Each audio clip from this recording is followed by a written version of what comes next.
Isn't it enough to just live a good life? Why do I need to accept Jesus? That is the question we're going to answer today.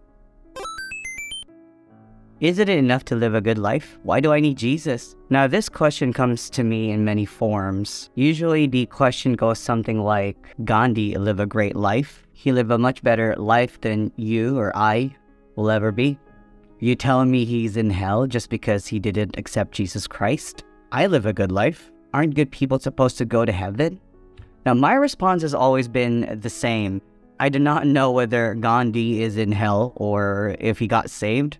The reason I have no answer is because I don't know if Gandhi accepted Christ right before his assassination. But there are some things that I do know. 15 years before his untimely death, Gandhi wrote, "I must tell you in all humility that Hinduism, as I know it, entirely satisfies my soul, fills up my whole being. I find solace in the Bhagavads and the Upanishads that I miss even in the Sermon on the Mount." Just before his death, it is a far different Gandhi we hear. He wrote, "My days are numbered. I am not likely to live very long, perhaps a year or a little more. For the first time in 50 years, I find myself in the slough of despond. All about me is darkness. I am praying for light." Now, Jesus said, "I am the light of the world. Whoever follows me will never walk in darkness, but will always have the light of life." It is in my personal prayer that Gandhi found the light of the world, Jesus Christ. Often I will answer the question about living the good and perfect life by saying, I agree. If you live a perfect life, then you don't need to accept Jesus Christ. You have done nothing to disobey him, but you don't need forgiveness. Congratulations.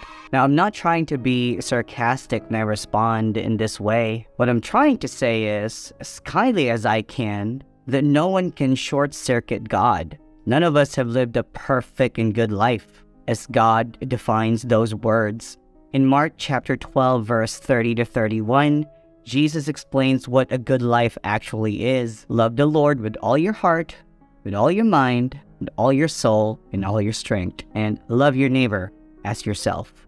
That's all we have to do to get to heaven. If we can accomplish it without any slippage, without any failure, then we can attain salvation on our own. For those who continue to insist that all you need to do to get heavenly status is to have good moral credentials, I tell a well-known story in the scriptures. The story of the rich man found in Matthew chapter 19. Here we have a man who has everything.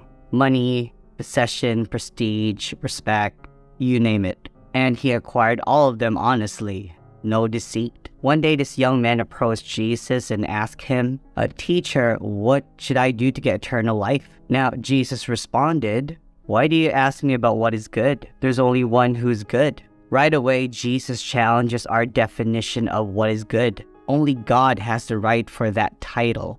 Kind of sobering, isn't it? Especially when you hear people say that all it takes is to have a good life to attain salvation. But the only perfect good that exists, according to Jesus Christ, is the perfection found in God. Now, Christ went on from here. He then asked the young man, "Obey the commandments. Do not murder. Do not commit adultery, do not steal, do not give false testimony, honor your mother and father, and love your neighbor as yourself." The young man must have thought, well, piece of cake, I've done all of this. So he replied, "All of this I kept." Jesus wasn't finished though. "If you want to be perfect, go sell your possessions and give it to the poor and then follow me." When Jesus said this, the young man's demeanor changed immediately. He put his head down and walked away. Sadness filled his heart. Jesus had touched him at the center of his heart. Although this young man might have been blameless in his personal life and his business life, he was still busy serving another god, money. He didn't realize that goodness, as defined by God, applies to our attitudes as well as our actions. This all comes down to one basic question. If it's possible for you and me to attain salvation just by living a good life, why was it necessary for Jesus to endure this excruciating pain on the cross? Why didn't he simply lay down some guidelines, tell us to do our best, and then ascend to heaven?